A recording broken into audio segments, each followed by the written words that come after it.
ಭಾರತವು ಏಷ್ಯಾ ಖಂಡದ ಈ ಭಾಗದಲ್ಲಿ ಕಂಡುಬರುತ್ತದೆ. ದಕ್ಷಿಣ ಭಾಗ. ಈ ಕೆಳಗಿನ ದೇಶವು ಭಾರತದ ನೆರೆಹೊರೆಯ ದೇಶವಲ್ಲ. ಜಪಾನ್. ಶಿಮ್ಲಾ ಒಪ್ಪಂದ ಈ ವರ್ಷದಲ್ಲಿ ನಡೆಯಿತು. 1972. 1999ರಲ್ಲಿ ನಡೆದ ಕಾರ್ಗಿಲ್ ಯುದ್ಧದ ಸಂದರ್ಭದಲ್ಲಿದ್ದ ಭಾರತದ ಪ್ರಧಾನಮಂತ್ರಿ ಯಾರು? ಅಟಲ್ ಬಿಹಾರಿ ವಾಜಪೇಯಿ.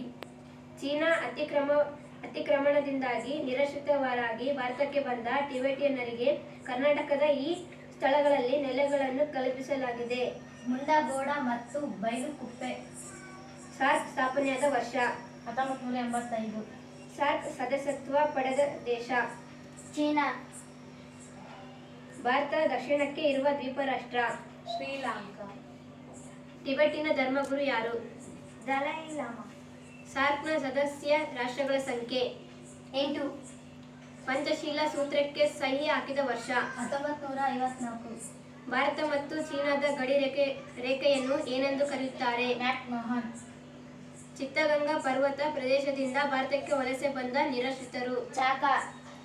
SAARC ಇದರ ವಿಸ್ತೃತ ರೂಪ? ದಕ್ಷಿಣ ಏಷ್ಯಾ ಪ್ರಕಾಶಿತ ಸಹಕಾರ ಸಂಘ. ಭಾರತದ ನೆರೆಹೊರೆ ದೇಶಗಳನ್ನು ಪಟ್ಟಿ ಮಾಡಿರಿ. ಅಫ್ಘಾನಿಸ್ತಾನ್, ಪಾಕಿಸ್ತಾನ್, ಚೀನಾ, ನೇಪಾಳ, ಭೂತಾನ್, ಬಾಂಗ್ಲಾದೇಶ, ಮಯನ್ಮಾರ್, ಶ್ರೀಲಂಕಾ. ಭಾರತ ಮತ್ತು ಪಾಕಿಸ್ತಾನಗಳ ನಡುವಿನ ಸೌಹಾರ್ದತೆ ಬರುವ ಸಮಸ್ಯೆಗಳು ಯಾವುವು? ಭಯೋತ್ಪಾದನೆ, ಜಲವಿವಾದ, ಕಾಶ್ಮೀರ ವಿವಾದ, ಅಲ್ಪ ವಿವಾದ ರಕ್ಷಣೆ, ವಾಣಿಜ್ಯ ಬೆಳವಣಿಗೆ,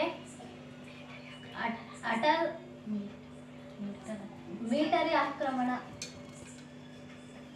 ಸಾರ್ಕ್ ಸದಸ್ಯ ರಾಷ್ಟ್ರಗಳನ್ನು ಪಟ್ಟಿ ಮಾಡಿರಿ. ಭಾರತ, ಭೂತಾನ್, ನೇಪಾಳ, ಪಾಕಿಸ್ತಾನ್. ಮಾಲ್ಡೀವ್ಸ್ ಮತ್ತು ಬಾಂಗ್ಲಾದೇಶ, ಅಫ್ಘಾನಿಸ್ತಾನ, ಶ್ರೀಲಂಕಾ.